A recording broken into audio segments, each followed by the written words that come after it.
آج ایک سوال بہت اچھا اور جاندار کسی نے بھیجا ہے اور انہوں نے پوچھا ہے کہ پرانے انبیاء علیہ الصلوۃ والسلام اور ان کی امتوں میں سے جو بھی ان کے احکامات تھے ہم تک پہنچیں اور ہمارے لیے بھی وہ واجب الاتباع ہوں۔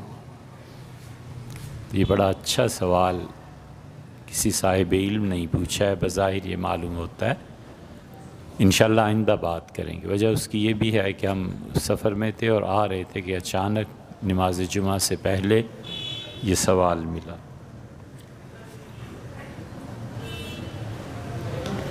ایک اور سوال تحریر فرمایا ہے کہ سرکاری ملازمین جنہیں سرکاری مکان الاٹ ہوتا ہے وہ خود رہنے کی بجائے مکان کو کرایہ دے دیتے ہیں۔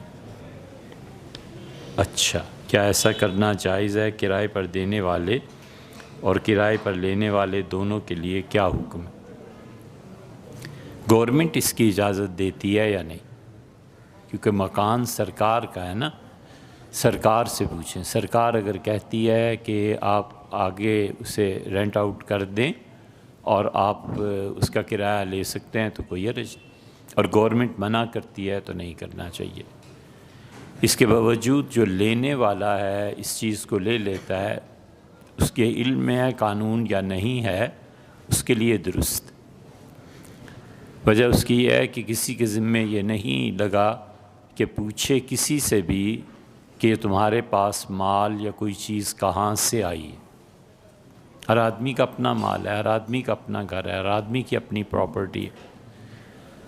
مثلاً اب یہ پوچھنا کہ آپ نے جو 10 لاکھ مجھے دیا ہے یہ انویسٹمنٹ تم نے کہاں سے حاصل کی ہے؟ بھی آپ کو کیا غرض ہے؟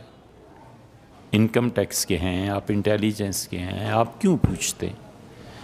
شریعت نے کسی کو یہ حق نہیں دیا کہ وہ دوسرے سے اس کی انکم کے سورسز دریافت کرے۔ ایک تو یہ ہے، اسے اطمینان ہے، وہ ضرور اس گھر میں رہے، اسے کیا ہے، گورنمنٹ کا گھر ہے، ایک انڈیویجول کا گھر ہے۔ اور تیسری چیز جو ہے وہ یہ ہے کہ وہ آدمی متقی پرہیزگار ہے، نہ لے، کہیں اور گھر تلاش کر لے۔ گھر کا تلاش کرنا تو اصل میں ضروریات زندگی میں سے ہے نا، تو اپنی زندگی کی ایک ضرورت ایک صحیح طریقے سے پوری کر رہا ہے۔ ویسے ہمارے ذمہ نہیں ہے کہ ہم تفتیش کرتے پھریں۔ آپ اس کی 2 بڑی واضح مثالیں دیکھیں۔ حضرت رسالت مآب صلی اللہ علیہ وسلم یہودیوں کی دعوت پہ تشریف لے جاتے تھے یا نہیں؟ صاف حدیث کی کتابوں میں آیا کہ یہودی حضور صلی اللہ علیہ وسلم کی دعوت کرتے تھے، آپ تشریف لے جاتے تھے۔ یہودی اکثر وہ معاملات مالی طور پر کرتے تھے جو سود پہ مبنی ہیں، اور یہودی عمومی طور پر جوا اور ان چیزوں میں حصہ لیتے تھے۔ حضرت رسالت مآب صلی اللہ علیہ وسلم نے کبھی جو ایک دن کسی سے پوچھا ہو کہ یہ پیسہ کون سا ہے، کبھی نہیں پوچھا۔ کھانے پہ گئے، کھانا کھایا، واپس تشریف لے آئے، اس کا شکریہ ادا کر دیا۔ یہ قصہ سارا، یہ چھوٹے موٹے مولوی حضرات کو نہ جائیں اس میں، یہ اچھے علماء دین جو پختہ ہیں اور جنہوں نے بخاری کی شرح فتح الباری بھی پڑھی ہے، یہ سب باتیں انہوں نے وہاں پر نقل کی ہیں۔ اسے کسی کو کوئی حق نہیں پہنچتا کہ کسی سے پوچھے کہ تمہارا انکم کا سورس کیا۔ وہ پوچھیں، جو ٹیکس والے ہیں وہ پوچھیں، جن کو شبہ ہے، جیسے انٹیلیجنس ایجنسیز کتنا پیسہ کہاں سے آ رہا ہے، یہ ساری چیزیں۔ تو اس لیے اس کا تو کچھ نہیں، جو لے رہا ہے ضرورت کے، کون اپنے پیسے ایسے ہی خرچ کر دیتا ہے، اور جو دے رہا ہے وہ گورنمنٹ کی اجازت کو دیکھے، گورنمنٹ کہتی ہے تو دے، نہیں تو نہ سے۔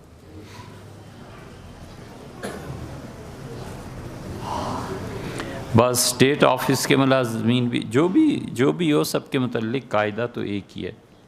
کسی کو مکان الاٹ نہیں ہوا ہوتا تو گورنمنٹ الاٹ کرتی ہوگی نا جی، پھر تو دیتا ہوگا کرائے پہ۔ کرائے پر رہنے والے کے لیے جائز ہے، یعنی یہ ہو گیا۔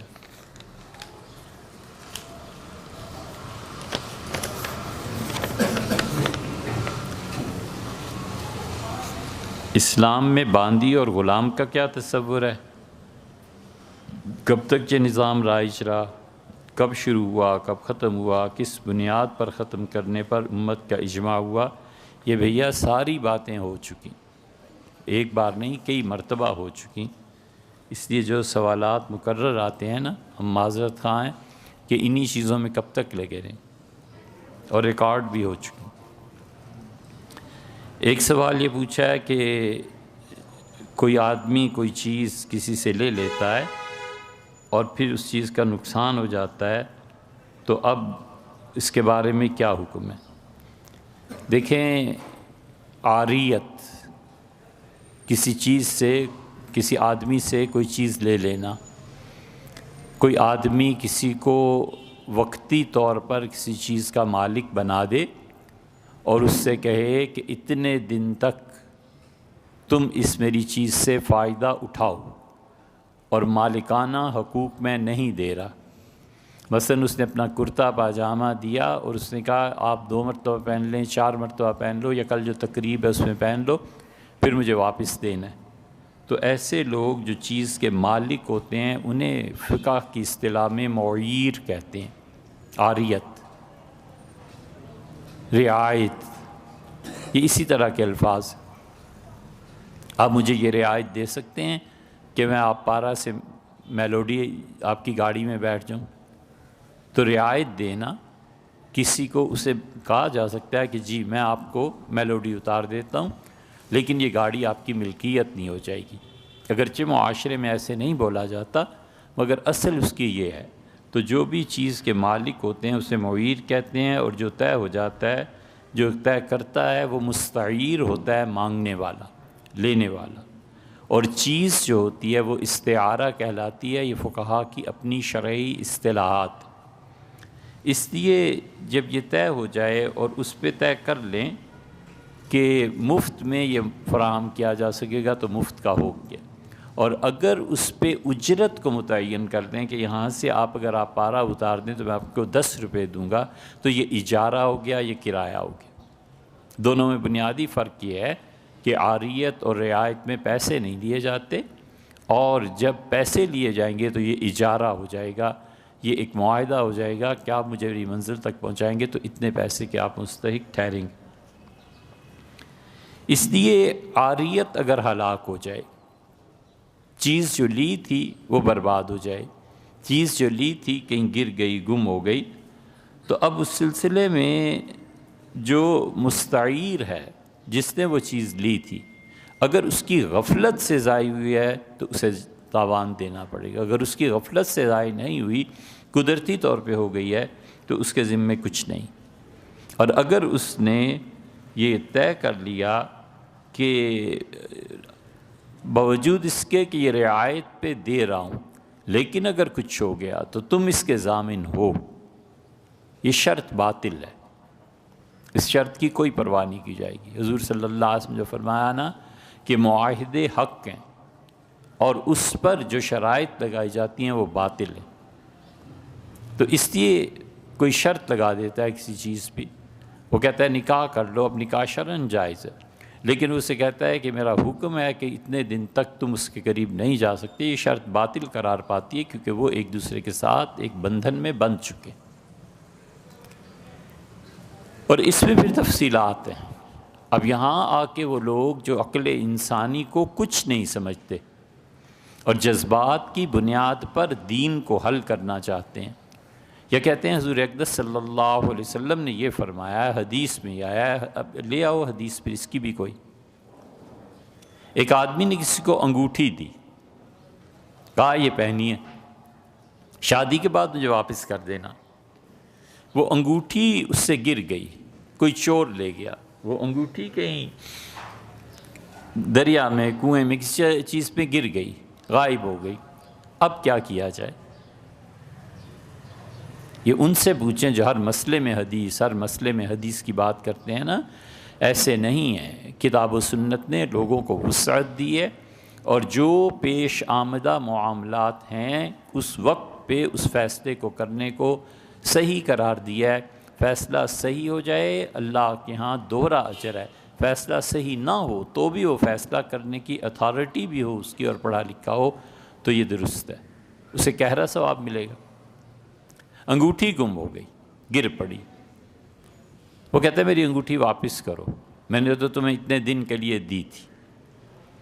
فقہا نے لکھا ہے کہ اگر وہ انگوٹھی اس نے انگوٹھے میں پہنی تھی، وہ چھلا یا وہ جو انگوٹھی، یا انگشت شہادت میں، یا درمیان کی ان 3 انگلیوں میں سے کسی سے گری تھی، تو اس پہ ضمان نہیں ہے، اسے کچھ ادا نہیں کرنا۔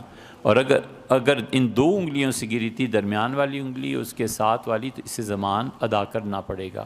اور عورت ہے تو عورت کے 5 انگلیاں برابر ہیں، اسے بہرحال پیسے دینے پڑیں گے۔ اب یہ تفریق کرنا مرد اور عورت کی، اور یہ انگلیوں کی بھی تفریق کرنا، یہ شریعت سکھاتی ہے۔ فتاوی عالمگیری میں ہے، آپ دیکھ لیں جا کے، فتویٰ اسی پہ دیا جاتا ہے۔ اب اس کی علت اور وجہ کیا ہے؟ اس کی علت اور وجہ فقہا نے جو بیان کی ہے وہ کوئی شرعی نہیں ہے۔ انہوں نے جو کچھ بیان کیا ہے وہ انسانی عقل کی بنیاد پہ ہے، کہ انسانی عقل یہ بتاتی ہے یہ ہونا چاہیے، یہ نہیں ہونا چاہیے۔ تو اس لیے یہ ان لوگوں کی حوصلہ شکنی ہے جو اپنی جذبات سے یا بے خبری سے یا حضور اقدس صلی اللہ علیہ وسلم کی محبت اور اس قسم کی چیزوں کے اظہار کے لیے وہ کام کر جاتے ہیں جو عقل انسانی میں آ ہی نہیں سکتے، تو ان کی وجہ سے پھر مذہب بدنام ہوتا ہے۔ اسی لیے بہقی نے لکھا ہے، حدیث لائے ہیں کہ حضور اقدس صلی اللہ علیہ وسلم نے لوگوں کو کھیلنے کی اجازت دی، اور نبی کریم صلی اللہ علیہ وسلم نے لوگوں کی کھیل کود پہ پابندی نہ لگاؤ، ورنہ تمہیں پتہ نہیں ہے لوگ کہیں گے کہ محمد صلی اللہ علیہ وسلم کا دین اتنا تنگ ہے۔ حضور اقدس صلی اللہ علیہ وسلم نے کئی ایک نیکی کے اعمال کو جو مستحب اور نفل کے درجے کے تھے چھوڑ دیا، فرمایا نہ کرو، لوگ کیا کہیں گے، یہ کام نہ کرو، دین بدنام ہوگا، مذہب بدنام ہوگا۔ مثلاً اس کی بڑی مثال دیکھیں، اللہ نے فرمایا جاہد الکفار والمنافقین، اے نبی صلی اللہ علیہ وسلم آپ جہاد کیجئے کافروں کے خلاف بھی اور منافقوں کے خلاف بھی۔ پوری حیات طیبہ میں رسول اللہ صلی اللہ علیہ وسلم جانتے تھے یہ منافق ہے، یہ منافق ہے، یہ منافق ہے، ایک بار بھی جہاد نہیں کیا۔ اور سیدنا عمر رضی اللہ عنہ جہاد کرنا چاہتے تھے۔ اس لیے یہ جو آیت کریمہ ہے اس کو آپ ملا لیجئے مسلم اور بخاری کی احادیث کے ساتھ۔ رسول اللہ صلی اللہ علیہ وسلم ایک دن ان منافقوں کی حرکتوں سے بہت تنگ آئے۔ مسلم میں آتا ہے کہ آپ ممبر پر کھڑے ہو گئے، تشریف فرما ہوئے، اور آپ نے فرمایا تم اٹھو، نکل جاؤ مسجد سے، انک منافقن، تم پکے منافق۔ دوسرے کو فرمایا تم بھی جاؤ، تیسرا، چوتھا، 12 کے قریب آدمیوں کو نکالا، فرمایا خبردار جو تم یہاں آئے، تم پکے منافق۔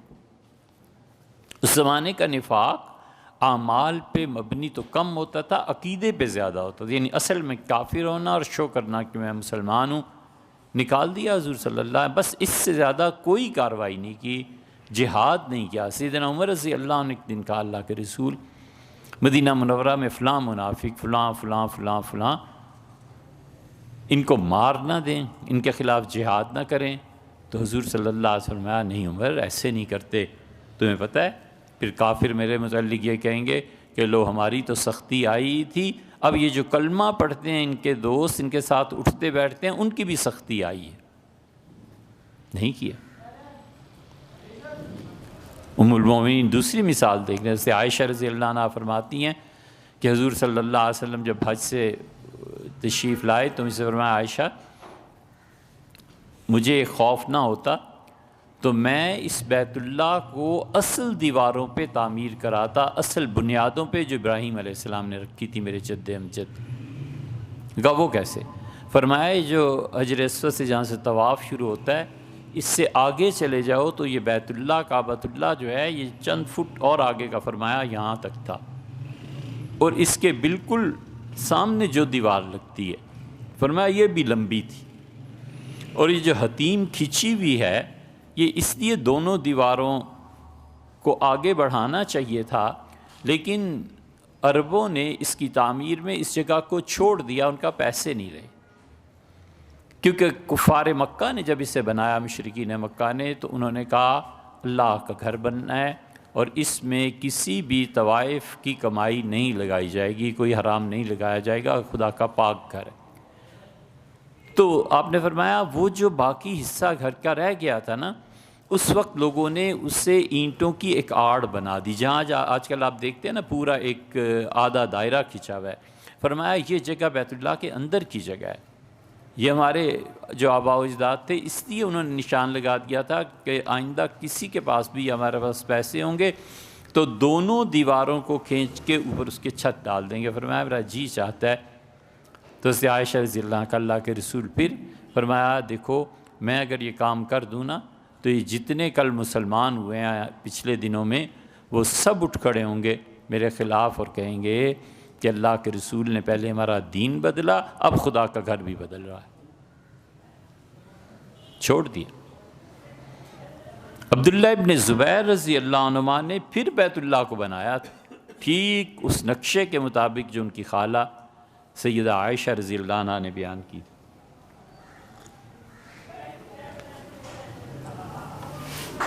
حجاج جب آیا تو اس نے پھر توڑ دیا۔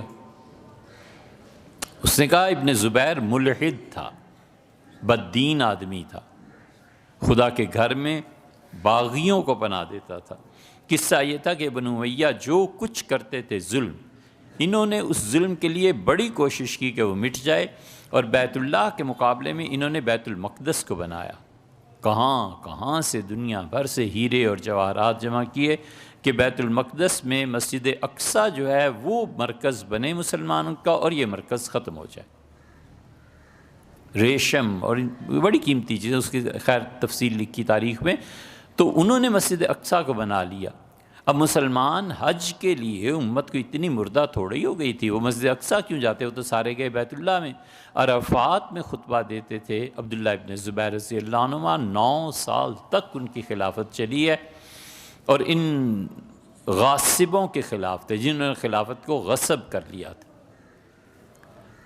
اور وہ جب بھی ایک عبداللہ ابن زبیر کی فصاحت، ان کی عربی وہ بولتے تھے تو لگتا تھا کہ اس جیسا 3 آدمی عربیت میں لاجواب تھے، ایک سیدنا علی، دوسرے سیدنا عائشہ، اور تیسرے عائشہ رضی اللہ عنہ کے حقیقی بھانجے عبداللہ ابن زبیر رضی اللہ عنہ، بولتے تھے چھا جاتے تھے۔ ابن زبیر رضی اللہ عنہ عرفات کا خطبہ ہمیشہ ان کے خلاف دیتے تھے، تو لوگوں کا ایک مائنڈ بنتا تھا کہ یہ ظالم ہے۔ انہوں نے اس چیز کو کیا، اور انہوں نے حجاج کو مسلط کیا۔ اس نے عبد الملک نے حکومت لی تھی نا، عبد الملک تھا بہت عقل مند،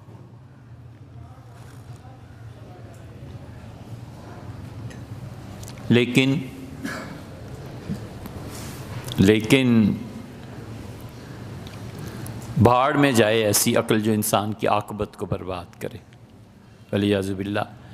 اس نے ان سب کو بلایا اپنے چھوٹوں کو، اور اس نے کہا جنبوا دما بنی ہاشم، ہاشمیوں کا خون نہ کرنا۔ یہ ہاشمیوں کا جو خون ہے نا، یہ انسان کو مار دیتا ہے۔ میں نے اپنی آنکھوں سے دیکھا ہے یزید کی حکومت کیسے ختم ہوئی، سنا ہے، اور پھر اس کے بعد جس نے بھی سیدوں پہ ہاتھ ڈالا ہے نا وہ ہمیشہ برباد ہوا ہے۔ ان ہاشمیوں کا خون نہ کرنا، باقی جو چاہے سو کرو۔ حجاج ابن یوسف نے آ کر بیت اللہ کے اس حصے کو گروایا، تو توپ اور گولے پھینکے۔ اس نے کہا یہ تو وہ حد ہے جہاں حضور صلی اللہ علیہ وسلم بنا کر گئے تھے، اس سے آگے یہ اس ملحد کی بات ہے، ابن زبیر رضی اللہ عنہ کی شہادت کے بعد کا۔ تو وہ بیت اللہ پھر دیوار لگا دی گئی، بس وہ آج تک ویسے ہی ہے۔ تو رسول اللہ صلی اللہ علیہ وسلم کئی چیزیں کہتے تھے پھر کوئی کر لے گا، اس کو چھوڑ دو، تاکہ لوگوں کی دین سے رغبت بڑھے، نہ کہ لوگوں کو دین سے متنفر کیا جائے۔ اس لیے فقہا کئی جگہ اسی عقل سے کام لیتے ہیں، بصیرت سے۔ ان انگلیوں میں پہنے تو زمان واجب ہے، ان انگلیوں پہ پہنے تو زمان واجب، اور عورت ہے کسی انگلی میں پہن لے تو اس پہ واجب ہے کہ اس کو، یہ ساری چیزیں عقل انسانی کے ساتھ منسلک ہیں۔ اسی لیے اللہ نے کہا ادعو الی سبیل ربک بالحکمہ، اور لوگوں کو اللہ کے دین کی طرف بلاؤ عقل کے ساتھ، حکمت کے ساتھ۔ ایک سوال یہ دریافت فرمایا کہ رجب کا مہینہ ہے، ٹھیک، اور 26 رجب کا روزہ 1000 روزوں کا ثواب دیتا ہے، اور 27 رجب کا روزہ لکھی ہے۔ سب باطل، سب جھوٹ ہے۔ حضور اقدس صلی اللہ علیہ وسلم نے رجب میں کسی روزے کا رکھنے کا حکم ہی سرے سے نہیں دیا۔ یہ ہندوستانیوں کی اصطلاحیں ہیں کہ آج کا روزہ ہزاری ہے اور کل کا روزہ لکھی ہے، کسی زمانے میں چلتی ہوں گی جو وقت کے ساتھ ساتھ متغیر ہو گئی، اب تو کہیں بھی نہیں ہوتا۔ تو اس لیے سب جھوٹ ہے کہ 26 رجب کو روزہ رکھو تو 1000 روزوں کا ثواب ملے گا، 27 کو چونکہ معراج ہوئی تھی تو اس لیے اس کو رکھو تو تمہیں 1,00,000 کا ثواب ملے گا، کچھ نہیں۔ ہمیشہ ایک بات اصولی طور پہ عمر بھر یاد رکھنی چاہیے،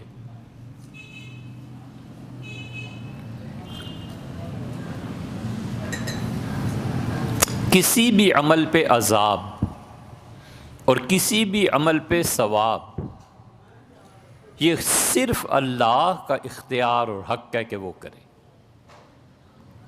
ہمارے نزدیک یہ حق حضور اقدس صلی اللہ علیہ وسلم کا بھی نہیں۔ شاہ عبدالعزیز صاحب محدث دہلوی رحمۃ اللہ علیہ نے تحفہ اثنا عشریہ میں، اور وہ تھے شاہ عبدالعلی صاحب مدراسی مسلم الثبوت کے شارح رحمہم اللہ، ان دونوں نے یہی بات لکھی اور اہل علم نے اسی کو قرار دیا۔ وہ کہتے ہیں کسی بھی چیز کے حلال اور حرام ہونے کا اختیار اللہ کو ہے۔ حضور اقدس صلی اللہ علیہ وسلم اپنی خواہش سے بھی کسی چیز کو حرام یا حلال قرار نہیں دے سکتے۔ اس سے اختلاف کیا ہے ایک بہت بڑے فقیہ، ان کا اپنا مقام تھا، مولانا احمد رضا خان صاحب نے۔ انہوں نے کہا یہ اللہ کا حق تھا اور رسول اللہ صلی اللہ علیہ وسلم کا حق تھا، اور اپنے علم، ان کا بڑا وسیع علم تھا، 20-25 احادیث وہ مسلسل لکھتے گئے ہیں کہ رسول اللہ صلی اللہ علیہ وسلم اس کو حرام دیا، اس کو حلال، اس کو جائز اور اس کو ناجائز۔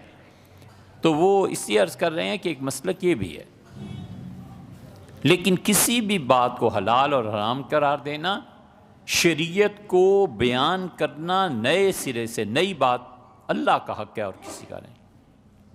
اور اسی طرح ثواب اور عذاب کو متعین کرنا یہ اللہ کا حق ہے، کوئی کہہ نہیں سکتا۔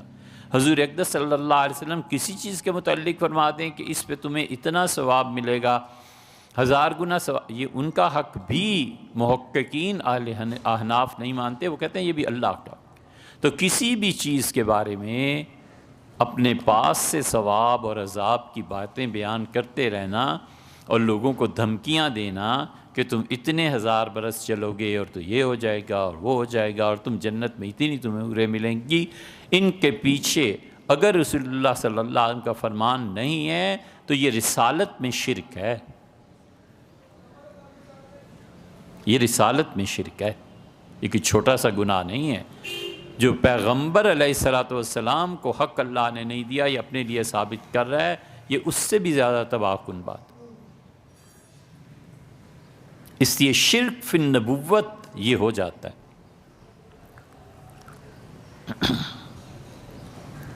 سات آدمی بیٹھے ہوئے تھے، حضرت رسالت مآب صلی اللہ علیہ وسلم نے دیکھا اور فرمایا تم میں سے ایک آدمی میری نبوت میں شرک کر کے مرے گا۔ ابو ہریرہ رضی اللہ عنہ کہتے تھے ہماری تو جان نکل گئی۔ جب آپ تشریف لے گئے تو ہم ساتوں نے ایک دوسرے سے وعدہ کیا کہ جب بھی کسی کے انتقال کی اطلاع ملے ہم ضرور دوست ایک دوسرے کو اطلاع کریں گے، کیونکہ بہت بڑی بات فرمائی ہے، ہم میں سے کوئی آدمی شرک فی رسالت میں مر جائے گا۔ حضرت ابو ہریرہ رضی اللہ عنہ کہتے ہیں میری جان میں جان آئی اس وقت جب مسیلمہ کذاب نے نبوت کا دعویٰ کیا اور ہم ساتوں دوستوں میں سے ایک نے کھڑے ہو کر یہ کہا اس کے سامنے کہ اشہد ان مسیلمہ، میں اس بات کی گواہی دیتا ہوں کہ مسیلمہ جو ہے وہ اللہ کا رسول ہے۔ جب وہ مرا تو ہم اس خوف سے نکلے کہ یہ شرک فی رسالت، اسی جو لوگ کہتے ہیں نا کہ شرک فی النبوت اور شرک فی رسالت، سب سے پہلے مولانا اسماعیل دہلوی نے لکھا ہے، نہیں ایسے نہیں ہے، یہ شروع سے چیز چلی آتی۔ بخاری شریف میں آیا ہے کہ شوہر ایک لمبی مدت کے بعد گھر آئے تو رات کو گھر نہ آئے، جبکہ فلائٹس اور ٹرینز سفر جب اس کے ذریعے ہو یا اپنی پرائیویٹ کار پہ تو رات کو اپنے گھر پہنچنا پڑتا ہے۔ حضور صلی اللہ علیہ وسلم منع کیا ہے، کیا کیا جائے؟ اور پڑھو بخاری۔ اس کا یہی جواب دیا جا سکتا ہے کہ اساتذہ کے بغیر جب حدیث پڑھی جائے نا تو آدمی گمراہ ہوتا ہے۔ یہ بھی صورت ہے کہ بند دروازے کے باہر مصلی بچھا کے رات بھر نفل پڑھتا رہے، کیا کیا جا سکتا؟ یہ حدیث بخاری میں آئی ہے۔ حضور اقدس صلی اللہ علیہ وسلم نے فرمایا کہ رات کو جب تم سفر تمہارا مکمل ہو تو اپنے گھر نہ آیا کرو، صبح آؤ۔ اور اسی لیے رسول اللہ صلی اللہ علیہ وسلم صبح کے وقت، چاشت کے وقت عام طور پہ سفر سے واپس آتے تھے، پھر آتے ہی سب سے پہلے مسجد نبوی میں 2 نفل پڑھتے تھے، پھر بیٹھ جاتے تھے، پھر جو لوگوں کے سوال جواب آپ کی غیر موجودگی میں جو کچھ ہوا ہوتا تھا وہ بات ہوتی تھی، پھر آپ گھر تشریف لے جاتے تھے۔ لیکن آپ پوری حدیث کو پڑھتے اور اس کے ساتھ چند ایک احادیث اور بھی ملاتے تو آپ کو سمجھ میں آتا کہ یہ بات کیا ہے۔ اسی لیے ہم کہتے ہیں حدیث ہمیشہ اساتذہ سے پڑھنی چاہیے۔ خود ڈائریکٹ جب آپ پڑھیں گے تو اس سے آپ جو مسئلہ نکالیں گے نا وہ بھی مشکل ہو جائے گا، پھر اسی سے اسلام سے بھی آدمی اکھڑ جاتا ہے۔ نبی کریم صلی اللہ علیہ وسلم نے دیگر احادیث میں کیا کیا؟ ایک تو حدیث ملتی ہے، جابر رضی اللہ عنہ کہتے ہیں کہ ہم داخل ہوئے تو یعنی صبح کا وقت تھا، تو رسول اللہ صلی اللہ علیہ وسلم سے کہا کہ جاؤ پہلے 2 نفل پڑھو پھر گھر جانا۔ تو حضور صلی اللہ علیہ وسلم اس کو پسند کرتے تھے کہ کوئی بھی آدمی جب آ گیا ہے سفر سے بخیریت واپس تو اللہ کا شکر ادا کرے پھر گھر جائے، یہ مستحب ہے، بہتر ہے۔ اسی طرح مسئلہ یہ ہے کہ آدمی جب ضروریات زندگی سے فارغ ہوتا ہے تو پھر شکر کا جذبہ پیدا ہوتا ہے، اور خواہش، بے جا خواہش وہ انسان میں غفلت پیدا کرتی ہے، ضرورت شکر کو جنم دیتی ہے، اور خواہشات غفلت کو پیدا کرتی ہیں۔ غافل ہے اپنی عاقبت سے، خواہشات بڑھتی جائیں گی، تسکین کے ذرائع بقدر دولت ہوتے چلے جائیں گے اور غفلت بڑھتی جائے گی۔ اس کے نتیجے میں نیڈز پوری ہوتی رہیں گی، دولت یا جو چیز بھی ہے نیڈز کو پورا کرے گی، اللہ کا شکر بڑھتا جائے گا۔ ہر آدمی کو اپنی زندگی اور اس کا معیار اس پہ رکھ کے سوچنا چاہیے کہ میں اپنی خواہشات کے تابع ہو کے جی رہا ہوں، اس لیے غفلت ہے اللہ سے، نماز سے، یا یہ کہ میں اپنی ضروریات زندگی تک پوری ہو رہی ہیں، محدود ہوں تو اللہ کا شکر پیدا ہو رہا ہے۔ حضرت رسالت مآب صلی اللہ علیہ وسلم کئی احادیث موضوع پہ آئی ہیں۔ حضرت جابر رضی اللہ عنہ کہتے ہیں میری نئی شادی ہوئی تھی اور قافلہ جو تھا وہ مدینہ منورہ کے قریب پہنچا تو حضور صلی اللہ علیہ وسلم نے ٹھہرنا معمول کے مطابق، آپ مدینہ منورہ کے قریب پہنچ جاتے تھے، پھر سفر ختم کر کے سو جاتے تھے، پھر اگلے دن صبح کے وقت گھر داخل ہوتے تھے اور ایک آدمی آپ بھیج دیتے تھے۔ یہ ہے فطرت، یہ فطرت ہے، ایسی احادیث نہیں لوگوں کو آتی۔ حضور صلی اللہ علیہ وسلم ایک آدمی کو، کسی کو منتخب فرماتے جاؤ اور جا کر مدینہ منورہ کی گلیوں میں اعلان کرو کہ ہم مدینہ منورہ سے باہر فلاں مقام پر ٹھہرے ہوئے ہیں، اور عورتوں اس بات کو سنو کہ کل دن میں ہم آئیں گے، تم میں سے جس نے نہانا ہے نہا لے، اور جس نے اپنے شوہر کے لیے بننا سنورنا ہے وہ بن سنور لے۔ اسی لیے ایک اور حدیث میں آپ نے فرمایا کہ راتوں کو گھر نہ چلے جایا کرو اچانک، اسے اتنا تو موقع دو کہ وہ اپنے آپ کو پاک کر لے، صاف کر لے، اور تمہارے لیے تزئین کر لے، یعنی تمہارے لیے بن سنور لے، اتنا تو موقع دو۔ جابر رضی اللہ عنہ کہتے ہیں میری نئی شادی، جب پہنچے مدینہ منورہ کے قریب تو میں نے رسول اللہ صلی اللہ علیہ وسلم سے عرض کیا کہ مجھے یہ ضرورتیں محسوس ہو رہی ہیں، ارشاد میں آپ نے چلے جاؤ۔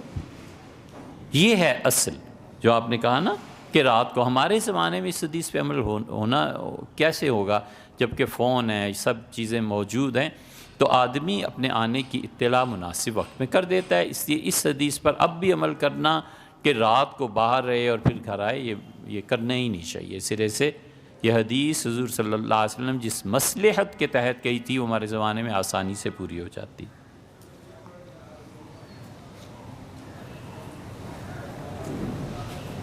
ایک اور حدیث یاد آ گئی، رسول اللہ صلی اللہ علیہ وسلم نے فرمایا تم میں سے جو کوئی رات کو اپنے گھر پہنچے بغیر اطلاع کے، ایک صحابی رضی اللہ عنہ نے چاہی تھی اجازت، تو انہیں جواب دیا، آپ نے فرمایا چلے تو جاؤ، پر تم بیوی سے قربت اختیار نہ کرنا، بیوی کے قریب مت جانا۔ محدثین کہتے ہیں کہ یہ سب کے لیے حکم ہے، امت میں کوئی بھی رات کو اپنے آدھی رات کو جیسے گھر پہنچتا ہے تو اپنی بیوی سے نہیں ملے۔ ایک دوسرا گروہ ہے محدثین کا، وہ کہتے ہیں صرف اسی آدمی کو کہا ہوگا۔ اب اس میں کیا مصلحت تھی؟ حضور صلی اللہ علیہ وسلم کبھی کبھی کسی آدمی کو کوئی حکم بتا دیتے تھے اور اس میں اس کی مصلحت ہوتی تھی۔ مثلا نبی کریم صلی اللہ علیہ وسلم سے کسی عورت نے حج کا ایک مسئلہ پوچھا تھا، تو آپ نے فرمایا یہ صرف تمہارے لیے، تمہارے بعد کسی کے لیے نہیں اجازت دی۔ جیسے مشہور حدیث دوسری جگہ آئی ہے کہ صبح کی نماز پڑھائی اور حضرت صفوان رضی اللہ عنہ کی اہلیہ اٹھیں اور انہوں نے جا کے عرض کیا کہ اللہ کے رسول میں صفوان سے طلاق چاہتی ہوں۔ حضور صلی اللہ علیہ وسلم نے بلایا صفوان کو اور فرمایا تمہاری اہلیہ طلاق کا تقاضا ہے ان کا، تو کیا ہوا ہے؟ کہ اللہ کے رسول کچھ بھی نہیں، ہم رات کو صحیح سوئے ہیں، کوئی مسئلہ ہی نہیں ہوا، مجھے نہیں معلوم یہ کیوں کہہ رہی ہیں۔ تو آپ نے فرمایا کہ کیوں کہتی ہو، کیا وجہ ہے؟ کہ اللہ کے رسول یہ دن چڑھے تک سویا رہتا ہے، میں اسے بار بار نماز کے لیے اٹھاتی ہوں، اٹھتا ہی نہیں، اتنا غافل ہوتا ہے کہ سورج چڑھ جاتا ہے پھر اٹھتا ہے اور دو رکعتیں پڑھ لیتا ہے۔ تو رسول اللہ صلی اللہ علیہ وسلم صفوان تم کون؟ کہ اللہ کے رسول ہمارے خاندان کی نیند ہے یہ، میرے باپ بھی میرے دادا بھی صبح دیر تک سوتے رہتے تھے، اٹھ ہی نہیں سکتے ہم، یہ خاندانی طور پہ چلا آتا ہے۔ تو حضور صلی اللہ علیہ وسلم طلاق تو نہیں ہوگی، البتہ یہ کرو کہ صفوان جب آنکھ کھل جایا کرے نا تو سب سے پہلا کام اٹھ کے نماز پڑھ لیا کرو۔ یہ حدیث بھی پڑھ لیں۔ حنفی فقہا اس حدیث پہ کہتے ہیں کہ یہ حکم عام نہیں ہے، سب کے لیے، صفوان کے ساتھ خاص تھا، حضور صلی اللہ علیہ وسلم رسول نے اجازت دی تھی، امت کا کوئی حق نہیں بنتا۔ امام شافعی رحمۃ اللہ علیہ کہتے ہیں پوری امت کے لیے عام ہے کہ جب بھی وہ صبح سو کے اٹھے اس وقت نماز پڑھ لے۔ حضور صلی اللہ علیہ وسلم نے صفوان کو اجازت دی اور صفوان کی اجازت سب کے لیے۔ تو اس لیے جو حدیث ہے نا کہ حضور صلی اللہ علیہ وسلم اس کے قریب نہیں جانا، تو یا تو ان کے لیے خاص ہوگی یا پھر کوئی اور مصلحت ہوگی، ہمیں نہیں معلوم، لیکن یہ حدیث اس پہ عمل نہیں کیا جائے گا۔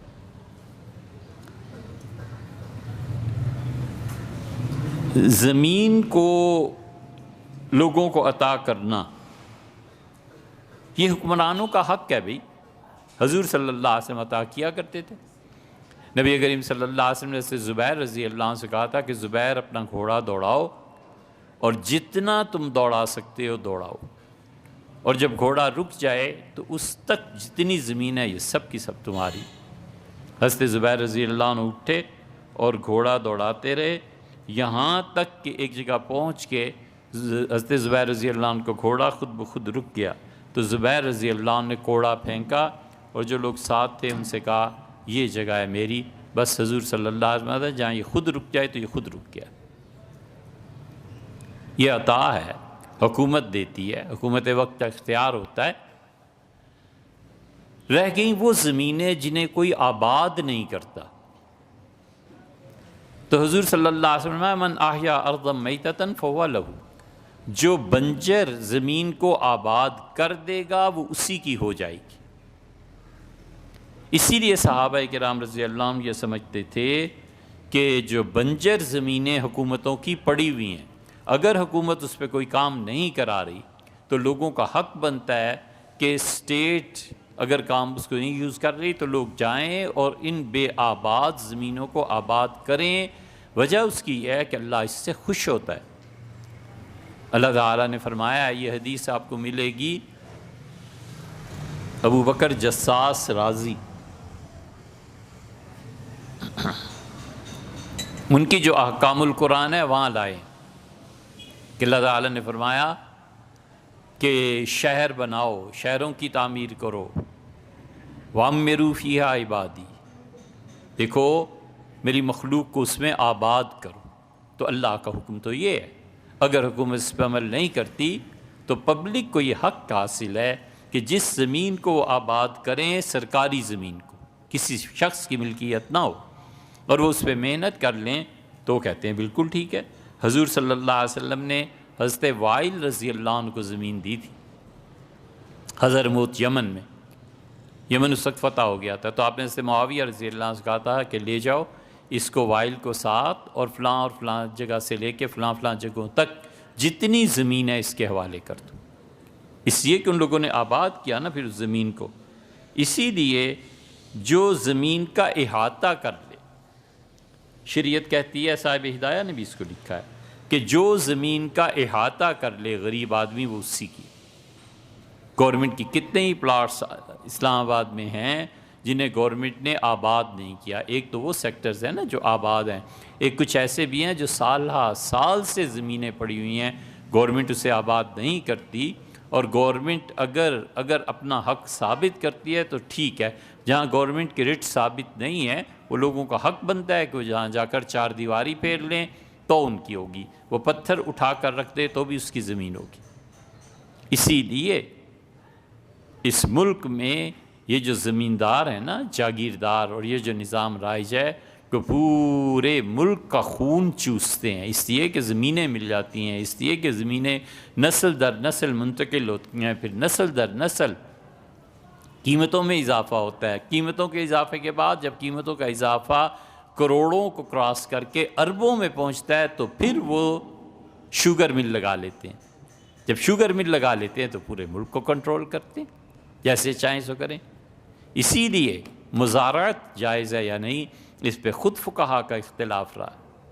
عبداللہ ابن عمر رضی اللہ عنہ کہتے تھے کہ مدینہ منورہ میں کوئی گھر ایسا نہیں تھا جنہوں نے مزارعت میں کسی مزارع کو اپنے ساتھ نہ ملایا، یہ ہوتی تھی، اور کچھ صحابہ رضی اللہ عنہ اس کے خلاف ہیں، اسی لیے وہ خلاف ہیں کہ یہ جاگیردارانہ نظام قائم نہ ہونے پائے۔